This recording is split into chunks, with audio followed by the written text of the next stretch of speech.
बिस्मिल्लाहिर्रहमानिर्रहीम। अस्सलाम वालेकुम। उम्मीद है कि आप सब खैरियत से होंगे।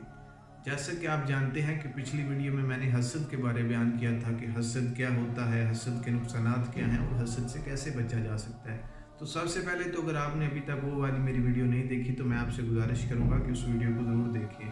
तो इंशाल्लाह आज मैं आपके सामने हसद ही की तरह एक और गुनाह को बयान करूँगा जो कि हमारे माशरे में बहुत ज़्यादा आम है। जिस तरह हसद हमारे माशरे में बहुत ज़्यादा आम है, इस तरह हमारे माशरे में गीबत भी बहुत ज़्यादा आम है।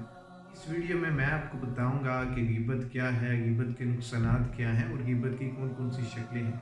तो सबसे पहले तो मैं आपको ये बताना पसंद करूंगा कि हमारे माशरे में गीबत की तारीफ ही गलत की गई है।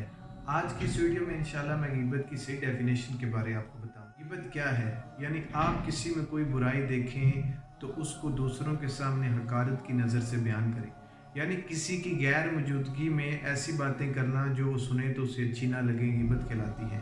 गीबत एक ऐसा गुनाह है कि गीबत करने वाला अगर तौबा भी कर ले तो अल्लाह ताला उसको तब तक माफ़ नहीं करेगा जब तक जिस शख्स की उसने गीबत की है वो माफ़ ना कर दे। क्योंकि आपने पढ़ा ही होगा पहले भी कि जहाँ तक अल्लाह ताला के हकूक़ की बात है वो अल्लाह ताला माफ़ कर सकता है, लेकिन जब हकूक़ुल इबाद की हम बात करते हैं तो वो तब तक माफ़ नहीं होंगे जब तक जिस शख्स की आपने बेइज्जती, जिस शख्स की आपने तौहीन की है वो आपको माफ़ ना करे।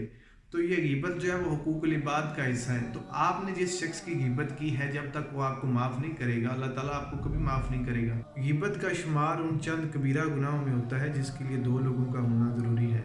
यानी अगर एक शख्स गीबत कर रहा है तो कोई सुनने वाला नहीं होगा तो फिर तो ये गीबत कहलाएगी नहीं। यानी एक शख्स अगर गीबत कर रहा है तो दूसरे के कानों का सुनने के लिए मोहताज होना ज़रूरी है।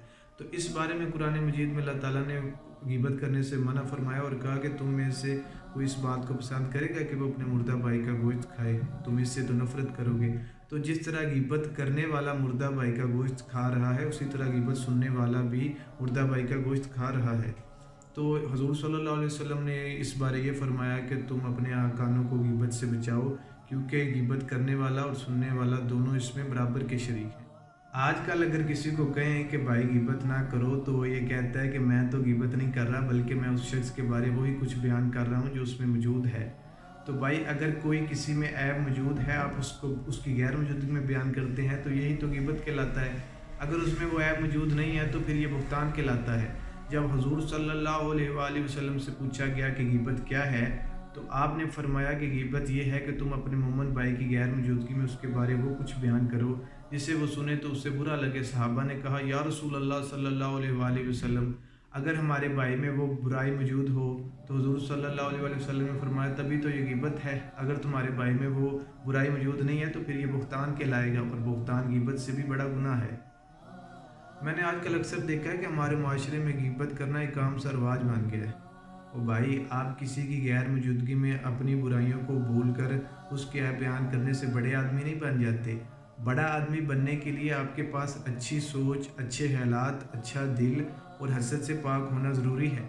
अगर हम गीबत की शक्लें बयान करें तो इसमें यह आता है कि आप किसी इंसान के जिस्म की बनावट के बारे कुछ गलत कहते हैं, आप किसी के ख़ानदान के बारे कुछ गलत कहते हैं, आप किसी के पेशे की वजह से उसे हकीर समझते हैं यानी किसी को कमी कमीन वगैरह कहते हैं, आप किसी की गैर मौजूदगी में उसे झूठा, शराबी, ज़ानी वगैरह कहकर पुकारते हैं, या किसी को ये कहकर पुकारते हैं कि वो झूठा है, वो गाफिल है, इसके अलावा बड़े कपड़ों वाला, बड़े बाजुओं वाला।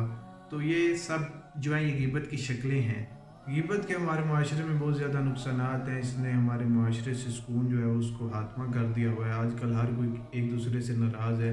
इसकी सबसे जो अहम वजह है वो गीबत ही है। अगर आप किसी की गैर मौजूदगी में उसकी बुराई बयान करेंगे तो जब उसको पता चलेगा तो यकीनन वो आपसे नाराज़ ही होगा। अगर आप माशरे में सुकून चाहते हैं तो आप एक दूसरे की गैर मौजूदगी में एक दूसरे की बुराइयां बयान ना करें। आपकी नज़र में ये हसद, गीबत वगैरह ये छोटे छोटे गुनाह हैं, लेकिन ये हकीकत में इनका शुमार कबीरा गुनाहों में होता है। और आहत पर मैं आपसे ये गुजारिश करूँगा कि अगर आपने अभी तक मेरा चैनल सब्सक्राइब नहीं किया तो मेरा चैनल सब्सक्राइब कर दें। आप सबका बहुत शुक्रिया। वस्सलाम, अल्लाह हाफिज़।